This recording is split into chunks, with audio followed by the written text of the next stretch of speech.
এরপর ওরা তার মধ্যে একটা লাল রঙের পুডলি দেখতে পায়, যার মধ্যে গীতার কিছু গয়না ছিল।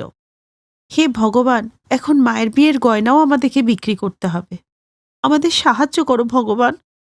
কীর্তির চোখে যখন জল ছিল, তখন কাবেরীর নজর সিন্দুকের নিচে একটা কাঠের দিকে ছিল। ওই কাঠটা সরাতেই সে একটা বাক্স দেখতে পেল।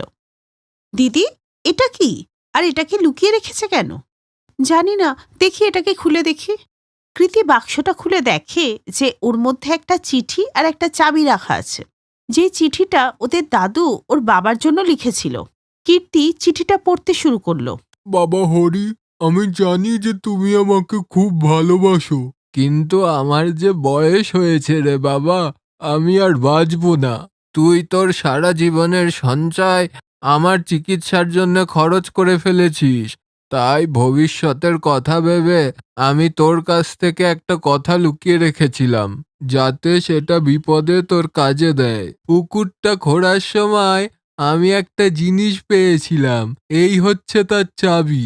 মনে রাখবি, এটা আমার হৃদয়ের চাবি, যা তোর সমস্ত দুঃখ কষ্ট দূর করে দেবে।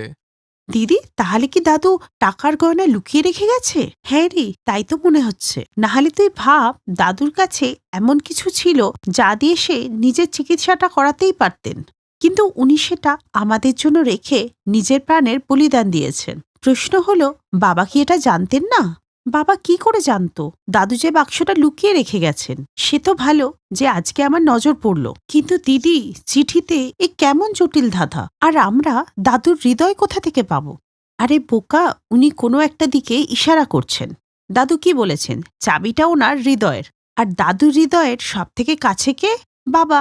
কিন্তু বাবাকে কি চাবি লাগানো যাবে? অন্য কিছু একটা ভাব। হ্যাঁ হ্যাঁ দিদি, দাদুর হৃদয়ের সব থেকে কাছে হচ্ছে ওই পুকুরটা। হ্যাঁ হ্যাঁ, ওটাই। বাহ, এই না হলে আমার বোন একদম ঠিক। কিন্তু এত বড় পুকুরে আমরা চাবিটা কোথায় লাগাবো?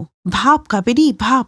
দিদি, চাবি নিশ্চয়ই তালাতে লাগবে, আর তালা নিশ্চয়ই কোনো জিনিসের সুরক্ষা করছে। হ্যাঁ, যেমন পুরনো সিন্দুক। সেই সিন্দুকটা কোথায় হতে পারে? এটা কি করে জানতে পারবো? পুরো পুকুরটা খুঁজে দেখতে তো অনেক সময় লেগে যাবে। হ্যাঁ, ডাক্তারবাবু তো তাড়াতাড়ি পয়সার জোগাড় করতে বলেছে। কি করব বলতো? হ্যাঁ রে, বুঝতে পেরেছি। দাদুর বুদ্ধিকে না মানতে হবে। মানে উনি একটা ধাঁধায় দুটো উত্তর দিয়েছেন। দেখ, ওনার হৃদয় মানে পুকুর, আর হৃদয় কোথায় থাকে? শরীরের মাঝখানে। তাই আমরা রাতে পুকুরের মাঝখানে ঘুরবো। বা দিদি, তোমার কি বুদ্ধি!